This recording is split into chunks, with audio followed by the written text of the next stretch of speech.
Welcome back to The Edge, live in your Bleacher Report app. It was a crazy day in the NFL, so let's get right into it. You're with your boy, Micah Parsons. Let's get straight into it. Always, big game, big win, another dominant performance. Cowboys, Giants, it's what we love to see. Like I said, we always love to get back on the winning train. We got a chance to have another big win and go back-to-back against the Panthers next week, but we'll get into that later. Biggest takeaway? I told y'all, Dak for MVP. Dak has been playing at an extremely high level since the 49ers game. Yes, the 49ers game, he wasn't his best, whatever. Bad games happens. But from then on, Dak has been on a man on a mission. It has been great to see. I love to see it. He is playing at an extremely high level. 26 for 35, 404 yards, 5 total touchdowns in 3 quarters. Currently number 3 in QBR this season. He is playing lights out. That's my QB. QB1 for sure, without a doubt about it. And then my dog, 88. 88 for a reason. Number 88, CeeDee Lamb, 11 receptions, 151 yards, 1 touchdown. It's actually funny because I went up to CeeDee and I was like, well, A.J. Brown, he had 6 games straight over 125. And after he had about 140 in the game, he said, you ever see somebody go for 150 3 games in a row? I said, nope, I haven't. And he answered the call, the first player in NFL history with 3 straight games with 10-plus receptions and 150-plus reception yards. He is, without a doubt, a number 1 receiver. He is a top 3 receiver in the league. And there's no arguments about it. And if I get my top 3 right now, who's playing at an elite level right now, it has to be Tyreek Hill, A.J. Brown, and CeeDee Lamb. I don't even think it's a discussion. He is a number 1. There was questions going into the season. Can CeeDee be a number 1? Can he do this? Can he do that? And he answered the call. CeeDee is a number 1 receiver. He is one of the best, if not the best receiver in the league right now in a 3-week span. He's breaking numbers, box office, whatever you want to put it. CeeDee is that guy, and we need to start putting respect on his name. He did 190 against the Eagles, 150 plus, and then it's just something we're starting. He's almost averaging 100 yards a game at this point in the season. So another big game out of him, and you see what he's doing. So, man, CeeDee. And then I seen a lot of reactions. A lot of fans want to know my thoughts about, what I was tweeting and about me playing off-ball linebacker. Listen, nobody's perfect. All teams aren't perfect. Like I said, it was scheme. They decided they wanted me off ball. I just show up and, play. At the end of the day, I have no control over what's called or what I'm doing. I just gotta have faith in the coaches and what's going on and things like that. So there's nothing more I can put on that. But let's just get right into football. Cowboys over. Big win. Let's get it. Cowboys. How about them Cowboys? But a wild Sunday. Fans are talking about the AFC North race. Let's bring that up. Both Bengals and Bills are currently out of the playoff picture. Is there something to worry about? And honestly, there isn't really nothing to worry about when it comes to the Bengals. Yes, they just don't have grace because they had a rough start with Joe Burrow's injury and things like that. But I don't think there's nothing truly to worry about. And then it's starting to say, are the Texans going to make this jump and be are the Texans going to make the playoffs? And I think they have a chance. They have a chance with C.J. Stroud at quarterback. But I think the finals, I think the AFC is extremely tough. When you look at these teams and what they're doing and what C.J. Stroud's doing, he went down to Houday Nation and just did what he did. Another comeback, gutsy win. I mean, it's tough to say, but I do think the the Bengals will make a way. The Bengals will make a way. I don't know about the Bills. They have to start playing a lot better football. They haven't been playing the elite level of playoff football we've been seeing, but the Bengals have. So that's something we would like to see. I think the Bengals will make it. I think the Texans will make it, and obviously, the Browns will make it. What does the comeback win for the Browns say about them? What I've been telling you, people, the Browns are the real deal. They are an elite playoff team. I wouldn't be surprised by playoff time if they're number 2 or number 3 seed. They are playing great football, and they're doing this with injuries. Deshaun Watson is finding ways to win. Yes, he makes mistakes. Yes, he's getting back in football, but he is showing a way. He's finding a way. That defense is serious. Greg Newsome, a huge pick to send that game to where it did, and Deshaun Watson, the kicker, did the rest. But you have to realize this defense is a real thing. They just beat, if not the best team in NFL football right now. That was the Baltimore Ravens, and they had a win. They came back what a lot of people thought they couldn't do. Listen, people. The Browns are going to surprise a lot of people this year. I know everyone has high hopes for these teams, but they are the real deal. Do not sleep on them no more. They are coming for heads. They're turning heads, and I've been looking the whole way since the very beginning because I've seen it coming. Fans are questioning about the Steelers. What are the reason they are 6-3? Well, let me tell you a reason. What I've been telling you people, and what it will forever, whatever happened for years, and for however football will continue to go along. Defense wins championships. When you have TJ Watt, Alex Highsmith, and you have this back end, Joey Porter, who's playing at elite level, might win Defensive Rookie of the Year. He should win Defensive Rookie of the Year if Jalen Carter doesn't take over, because Jalen Carter's playing at elite level. But you guys have to realize that defense will always prevail. No matter how good your quarterback is, no matter how good your running back is, or how good your receiver is, if they cannot move the ball, if they cannot put up words, you have a great chance at winning football. Defense will always win championships. No, and that's the history of football. Without a defense, you cannot win. It doesn't matter if it's a shootout, you must get stops. And the Steelers find ways to get stops, and they score on defense. So it does not matter. Defense will win championships. That's why the Steelers are 6-3. They find a way on defense. They have a top defense, and that's what it's about. And you say, who is the best team in the AFC North? Can we pull up the AFC North again, please? The best team in the AFC, and it's tough because these is all great teams. I think this is, if not the best division, if not one of the best divisions in football. But right now, it still has to be the Ravens. But if I were to put it in order, it has to go Baltimore, Cleveland, Bengals, and Pittsburgh, just because you really do want to see a little bit more out of Pittsburgh's offense. You do want to see Kenny Pickett play better. But if that defense doesn't come on that day, if that defense doesn't show up, can they still win games with Kenny Pickett? Can Kenny Pickett go win them the game? That's the only reason why they're not ranked higher. Do you have belief that Kenny Pickett can win that game? But other than that, this is the best division of football right now, without a doubt. And it sucks because they're all in the same division. So this is something you love to see. That's my order. The Baltimore Ravens is still at the number one right now. They're still explosive, still have one of the best defenses. But like I said, you just can't turn the ball over, and Cleveland had the big stops and found a way. Another big matchup was 49ers-Jaguars. What does this game say about the 49ers or the Jaguars? Well, first, I want to say, with the 49ers doing what they're doing, right?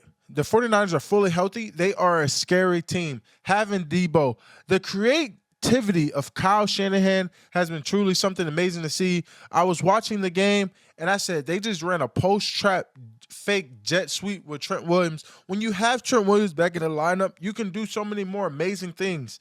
They find a way to utilize his strength. They find a way to utilize Debo. And we had some questions, and I was always a big supporter of the Jaguars, and I still am, but they showed up. They found a way to dominate the Jaguars on both sides of the ball, where I thought the Jaguars might have played better defensively, played with a little bit more effort. I thought the Jaguars offensively struggled a lot, only putting up 3 points. But that can bring up the point that the 49ers have one of the best D-lines in football. Chase Young had his debut. He had a half sacks, 2 QB hits. Nick Bosa, a sack and a half. Javon Hargrave, a sack and a half. That D-line is scary. And then Fred Warner with an interception picks. I mean, we have to be real, folks. The 49ers, when fully healthy, they are a scary unit. I think the Jaguars can play better. I don't think the Jaguars played their brand of football, without a doubt. I do think so. I'm not going to punish the Jaguars for that loss, but it does show you what the 49ers are capable of. They dominate teams when they're fully healthy and when they're out there on the field. So it just shows you the 49ers I know they're happy to get back on the win palm, and they dominated a good team like the Jacksonville Jaguars, which is important. Another NFC team that's been making a lot of noise is the Detroit Lions. Jahmyr Gibbs and David Montgomery went off. And where do they rank amongst RB duos in the league? I They're easily top three, if not top two, without a question.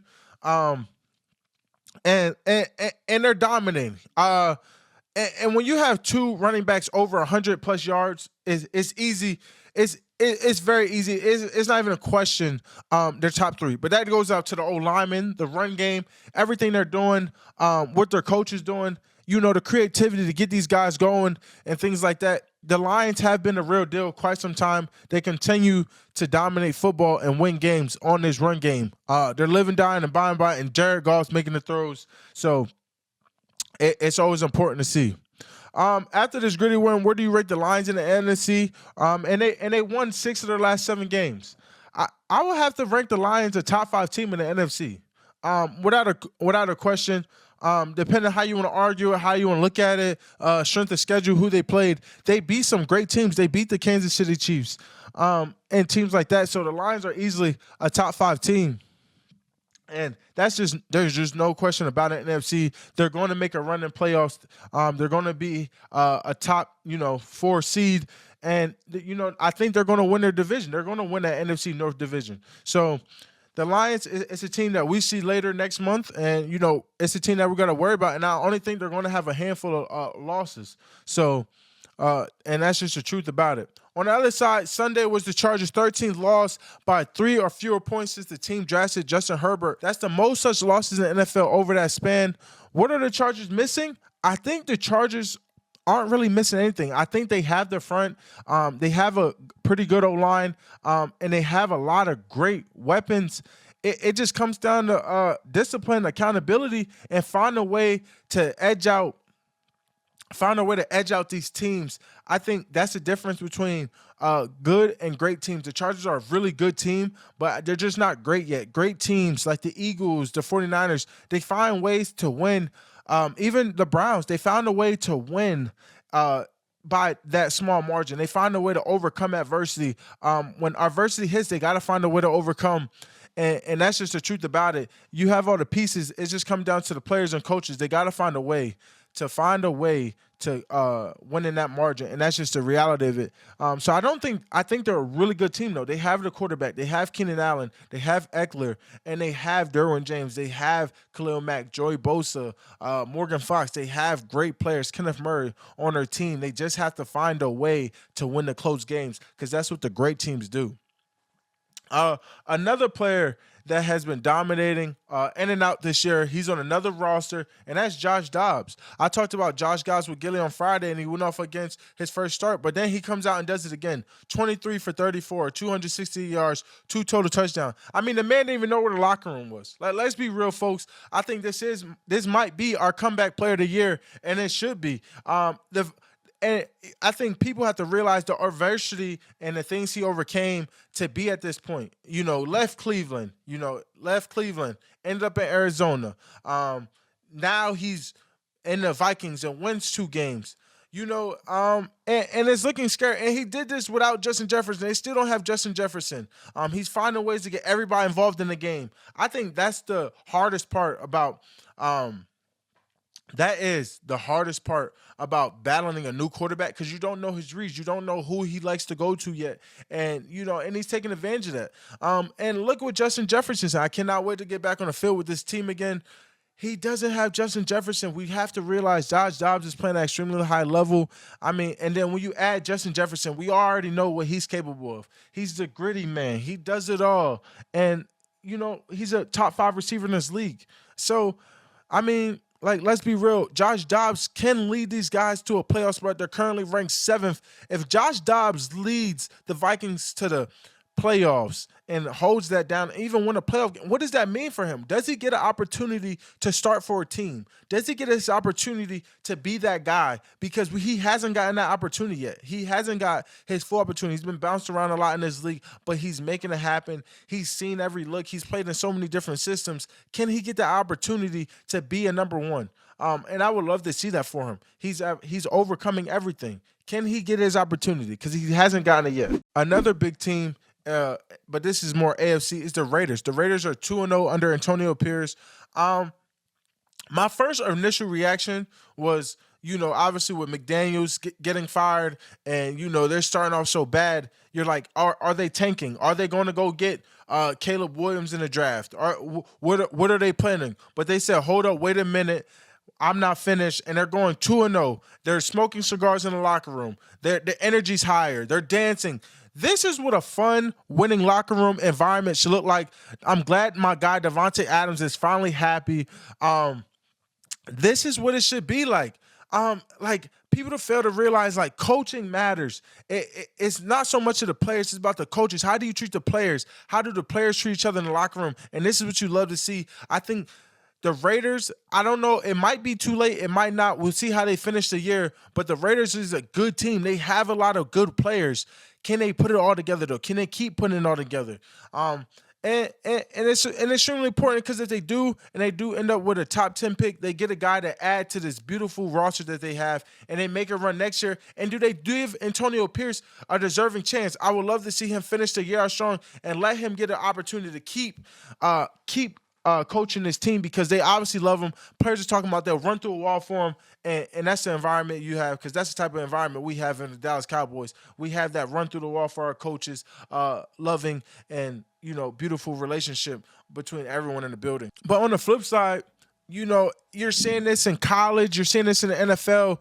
Coaches are getting these big $10 million, $5 million, $6 million contracts fully guaranteed, and you're starting to see this trend that coaches getting fired, like Jimbo Fisher still owed $70 million, and he won't be there no more. Like, that is outrageous. You can't even imagine a player that has put more effort, put more pain, put more suffering into players, and they're not seeing anything from it. They get released, they get let go, and they're not owed anything, and they put way more into the team, everything they have, than these coaches do. Sometimes you see a coach last 1 year, 2 years, but you see players like Zeke or players like all across the league, Chandler Jones or however it may be, they put 5-7 years of hard-earned years into these programs, and they just get let go with nothing to gain from it. So, you start to see this trend, and it's not just these players. It's a bunch of players that might get let go if they're not still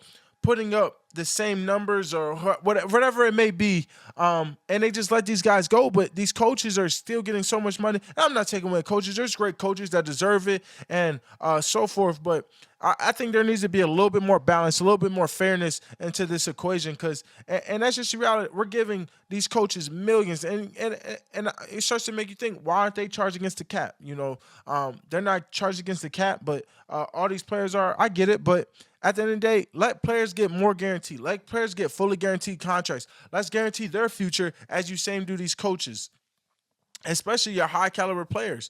I think guys like Lamar Jackson deserve a fully guaranteed deal, whether he gets injured or not, or he's not sustaining the type of play level he's at. But at the end of the day, you guys have to realize Lamar is selling jerseys, selling tickets. You're going there to see Lamar. You're not going to see the owners. You're not going there to see the coach. And that's just the reality. He's bringing more value to the organization than these coaches are. So, and that's just the reality of it. Raiders are playing somewhere between $40 and $80 million to Josh McDaniel and John Gruden to not coach. That's two coaches making close to $80 million. You're not coaching, and is that fair? I believe not. But in reality, this is the world we live in. This is the sport we play. Extremely grateful, extremely blessed to be in these opportunities, but it's just not fair. The equality within the players is just not there, and you see it time and time again. There was actually a funny moment over the weekend, and we're going to move past this, where it was Michigan's interim coach, and I tweeted about this, and it was his interview, Sharon Moore, after the game. To say that this has been a crazy 24 hours for your guys to win on the road in this environment when there were doubts. Sharon, what does it mean to you? Well, I thank the Lord. Well, I thank Coach Harbaugh. Fucking love you, man. Love the shit out of you, man. Did this for you. For this university, the president, our AD, we got the best players, best university, best alumni in the country. Love you guys. These fucking guys right here. These guys right here, man. These guys did it. These guys did it, man. Talk to him, man. Love you. I mean, my thoughts around. I thought it was a little funny, but that's the love and passion we love to see for the game. You could tell this guy truly cares about the kids he worked for. You could tell he cares about the university. He's grateful for his opportunity, and it's not often young men like him get an opportunity to coach. So he's getting, and he went to a hostile environment. He went there and beat my Nittany Lions, and that's hard to do. And we just all thought it was dragged because it almost seemed like, Harbaugh had passed away or something like that. If you ain't known better, you just saw that interview. You would think something was what happened to John Harbaugh. I think that's why a lot of people's reactions was that. But I thought it was a great interview. I don't think there's nothing wrong with anything that he said. I just thought, a lot of people might have thought it was a little dramatic, but you love to see that passion. You love to see everything he's bringing to the game. What are my thoughts about sidelines Harbaugh suspension? I mean, I honestly hate that type of suspension. I think you should just find a school or something like that to take away a head coach, someone that they love playing for, someone that they love having around. Taking him on the sideline so he can't coach him, that's tough. And then say he can only coach during the week. I mean, there's a lot goes into that. I think a lot of players look to their coaches in times of need. When it comes to time management, game management situations, what Harbaugh does the best. So I hate that type of suspension. And he said Michigan should be America's team. Now, that's something I disagree with. America's team should always be Penn State. After all the adversity and things that Penn State been through, we should be America's team. I don't agree with that. Michigan has always... they can never be America's team, especially after Ohio State's dominance over the last, decade or so. Yes, they have been winning the last 2 years, but we cannot just start America's team like that. Thoughts on all the Michigan players? It's tough for the Michigan players. You see their reaction; they're all tweeting bet. They're feeling emotional. Even Tom Brady joined in.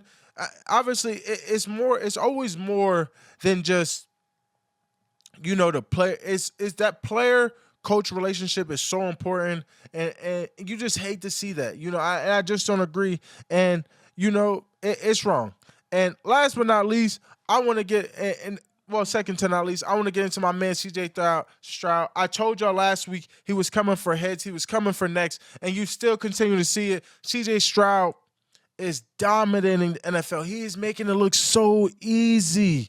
Like, he is 4-1 against teams with a winning record. He has beat the Jacksonville Jaguars. He's beat the Steelers. He just beat the Bengals, teams that you would think is so dominant. Like, I think, we cannot confuse this. CJ Stroud is a top 10 quarterback in the NFL right now. He should be in a conversation for MVP. He might just win it all, be the second player ever to win Offensive Rookie and MVP in the same season. He's playing that elite level. He has guys like Noah Brown. Noah was a great player for us, and he's balling in Houston. Noah Brown, second game over 100 yards in a row. Tank Dell's playing at a really elite level. Dalton Schultz is playing at a really elite level. He is making the players around him so much better. CJ Stroud he cemented himself. It's not even it shouldn't even be a conversation. He is an MVP caliber right now. He is playing the best football, and he's doing with less. He's playing at a Patrick Mahomes level, if not right below. People do not realize that he is making a statement right now. And I've seen a lot of conversation with people bashing Bryce Young because he's 1-8, and do they regret not taking CJ Stroud, the Panthers? Absolutely not. And this is why I hate this, because we love to just throw people in the dirt when they're down. Let Bryce Young develop. I think CJ Stroud may have went into a little bit better situation. There's not a lot in Carolina right now. A lot of people said about their offensive creativity. I don't think they're using to him strength. Bryce Young, their offensive line hasn't been the best. You could say the running game hasn't been the best. The receivers hasn't really been the best. So there's a lot more at hand that Bryce has to deal with. So there's that. So I don't think we should just throw away Bryce just yet. I think we should let him get a couple years, give him that same grace as we did everybody else. And what I will always keep saying. And you know, I think it's truly not fair. Even guys like Trevor Lawrence, who struggled their first year, look how well he's doing. Now that he has Calvin Ridley, Zay Jones, they went and had Evan Ingram. He grew. It just takes time. You gotta build a team that supports him and around him. I think he's very good. You've seen in his tape, he can make those elite passes. He can do that. But it comes down to coaching. It comes down to talent around. Give him time. Let him break out. I think Bryce Young will have his breakout year. It's just not this year. It will be in the upcoming years, but he still be good. And actually, we'll play Bryce Young this week. I'm extremely excited to play him. I think he has a chance to be elite QB at this level. Let's just let him keep building. It's going to be a fun game. I'm going to go over the game plan right after this and get straight into it. But like I said, we can't sleep on this team. We have to bury this team, and we have to keep winning forward because we got a extremely hard schedule. It's November, December football. Y'all know what it is. It's the importance. Everything about this is importance. And that's the last but not least. I'm going to see y'all there Sunday. Let's take some final questions from the chat. Yes, I do believe Washington will figure it out. You know, they have a great OC over there that came from the Chiefs that helped Patrick Mahomes. Sam Howell's going to continue to get better. They're going to keep making picks. They let go of their edges, but they still have that elite wide receiver talent. They still have, things around them. The coaching is good. They're changing the culture. They're trying to change the culture. So I think Washington will figure it out, and we play them, on Thanksgiving. So it will be a fun game. Do you care about your stat sheet if you guys still get the W? No, always the win is extremely important. I think just the competitive side, you always want to do better. You always want to play your best. You always want to be elite, and that's just the reality of it. It has nothing to do. It's about your personal goals mixed in with your team goals and things like that. Yo, Micah, have you come up with a name for your Colin celebration? Not yet. I'm holding on to it. But when I do, it will be funny. It will be, a little crazy. But I want it to be different. I want to be different, out of the ordinary, outside the box. Would you rather see Philly for a third time or San Fran for a second time in the playoffs? Honestly, it don't matter. We have a motto in our room: line up, get effed up. And that's simple as that. When it comes playoff time, it don't matter who you face. You might have to play them anyway, so you ain't no avoiding. You got to take everything head on, and that's just reality of football and in life. I got so mad. I got barbecue sauce on my Micah Parsons jersey Sunday. Hey, man, we're going to have to get you a new jersey, bro. Because, come on, man. And put down the barbecue sauce. No eating barbecue wings during game time. And always choose Buffalo. Always choose Buffalo. Buffalo is the best flavor. Can I get a birthday shout out, Micah? Hey, I want to give a shout out to NJ Curtis X. Happy birthday, brother.